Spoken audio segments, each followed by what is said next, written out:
ममता भरी लोरियां दी है, सवारा है, दुलारा है। उसी भरत को भिक्षा का पात्र लेके दर दर भटकते हुए कैसे देख। ललिता पंवार अभिनेत्री रामायण में मंथरा और फिल्मों में धारावाहिक में क्रूर सास की भूमिका के लिए जानी जाती थी। आइए आज इनकी प्रोफेशनल और पर्सनल लाइफ के बारे में कुछ दिलचस्प बातें जानते हैं। सिनेमा की दुनिया के कुछ कलाकार अपनी अदाकारी से हमारे ज़हन में इस कदर बस जाते हैं कि उन्हें भूल जाना मुश्किल हो जाता है। हिंदी सिनेमा के कई ऐसे नाम हैं जिन्होंने पर्दे पर इतने उम्दा तरीके से अपने किरदार को निभाया कि वो अपनी असली पहचान से ज़्यादा अपने किरदार के नाम से लोगों में मशहूर हो गए। एक ऐसा ही किरदार है रामानंद सागर की रामायण का, जिसके नाम से ही लोगों को नफरत है, और वो किरदार है महारानी कैकेयी की दासी मंथरा का, जिसने षड्यंत्र रच के श्री राम जी को वनवास भेज दिया था। और इस किरदार को पर्दे पर अभिनेत्री ललिता पंवार ने जीवंत किया और उनकी छवि लोगों के बीच में मंथरा की बनकर रह गई।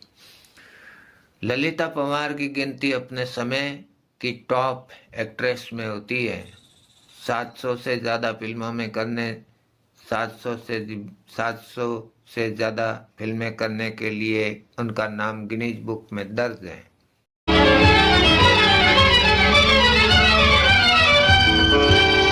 मंथरा, क्या हुआ तुझे? ऐसे शुभ अवसर पर रोती क्यों है? बोल।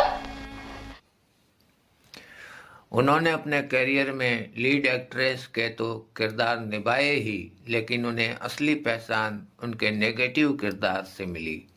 फिल्मी पर्दे पर उन्होंने आतताई सास के ढेरों किरदार निभाए हैं। इस मौके पर उनकी जिंदगी के बारे में कुछ ऐसी बातें जानते हैं। बतौर चाइल्ड आर्टिस्ट सिनेमा में ली थी एंट्री।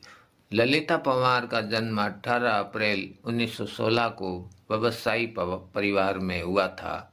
उनके पिता लक्ष्मण राव सगुन एक अमीर रेशम और कपास के व्यापारी थे। अभिनेत्री के जब जन्म हुआ तो उनका नाम अम्बा रखा गया था, जिसे बाद में बदलकर ललिता कर दिया गया।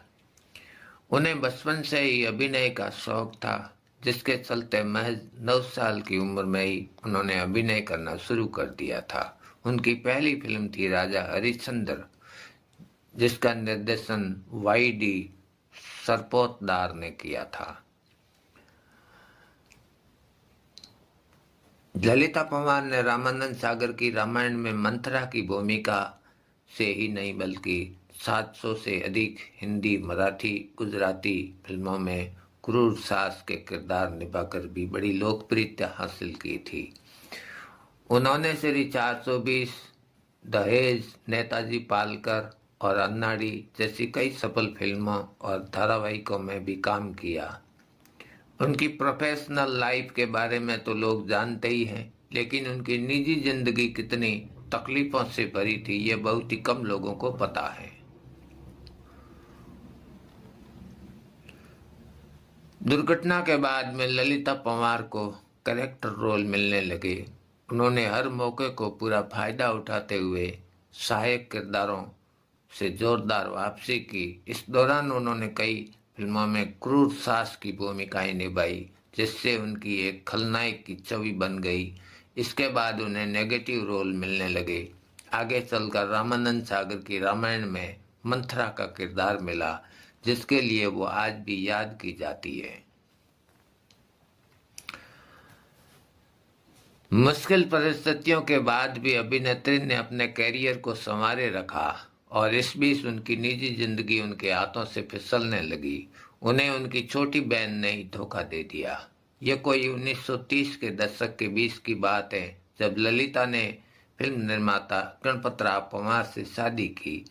सब कुछ ठीक ठाक चल रहा था कि इसी बीच ललिता को पता चला कि उनके पति का अफेयर उनकी छोटी बहन के साथ चल रहा है। इसके बाद उन्होंने ये शादी तोड़ दी। इसके बाद उन्होंने फिल्म निर्माता राजकुमार गुप्ता से शादी की और उनके एक बेटे जय पवार भी है।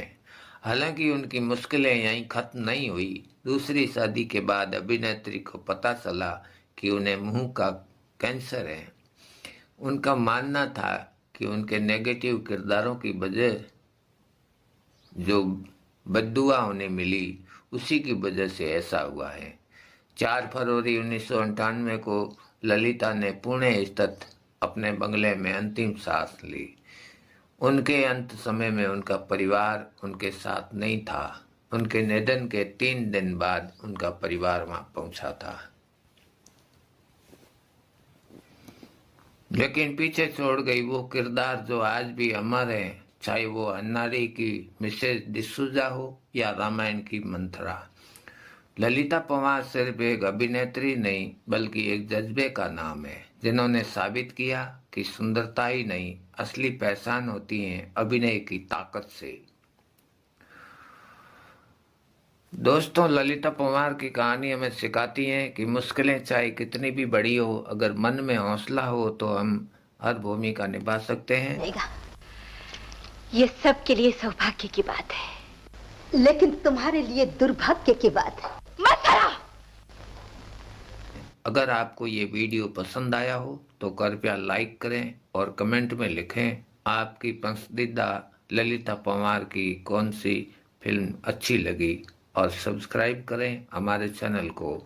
ऐसी के कक्ष के पास से जा रही थी तो वो दांत पीस पीस कर कह रही थी, क्या कह रही थी? राम को राजपथ पा लेने दो, फिर मैं कई कई का घमंड चूर करूंगी। ये प्रेरणादायक फिल्मी कहानियां देखने के लिए धन्यवाद। नमस्कार।